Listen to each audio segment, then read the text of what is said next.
Кәрім Мәсімов 17 жылға сотталуы мүмкін. Мәсімов мемлекетке опасыздық жасады. Билікті күшпен басып алуға әрекеттенді. Пара алды деген күдікке. Бас прокурор Берік Асылов Ұлттық қауіпсіздік комитетінің экс-төрағасы мен оның орынбасарларына қатысты қылмыстық істер туралы ақпарат берді. Мәжілістің жалпы отырысында депутаттар Кәрімовтің ісі мен оның қанша жылға сотталатынын сұрады. Бас прокурордың айтуынша, Ұлттық қауіпсіздік комитетінің экс-басшысы, сондай-ақ оның орынбасарлары 17 жылға сотталуы мүмкін. Мәсімов, оның 3 орынбасары және 2 бөлімше бастығына қатысты бірнеше іс қозғалып, тергеліп жатыр.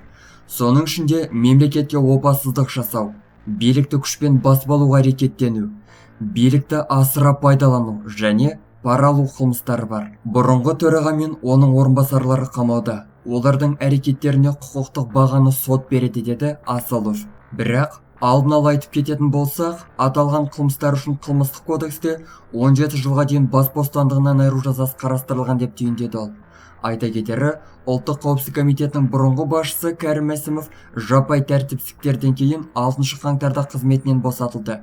8 қаңтарда оның ұсталғаны белгілі болды. Сондай-ақ оның 2 орынбасары, олар Әнуар Садықұлов, арнайы мақсаттағы қызметінің бастығы, және Дәулет Ерғожин ұсталды. Артынан Мәсімовтің тағы бір орынбасары Мұрат Өсепов қамауға алынды. Ал Қазақстанның экс-президенті Нұрсұлтан Назарбаевтың немересі Самат Әбіш қызметінен босатылды. Басында қылмыстық кодекстің 3 бабы бойынша тергеу жұмыстары басталған.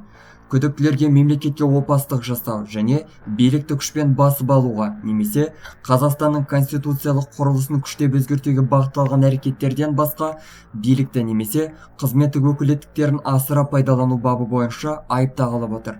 Сосын пара алу фактілері бойынша тергеу шаралары қолға алынды. Мәсімов премьер-министр лауазымында болғанда бизнес құрылымның бірінен Астанада құны 2,5 миллиард теңге тұратын элиталық тұрғын үймен және жер телімін алды деген күдікке ілінді. Оның коттеджінен бума-бума долларлар мен қымбат көліктер тәркіленді.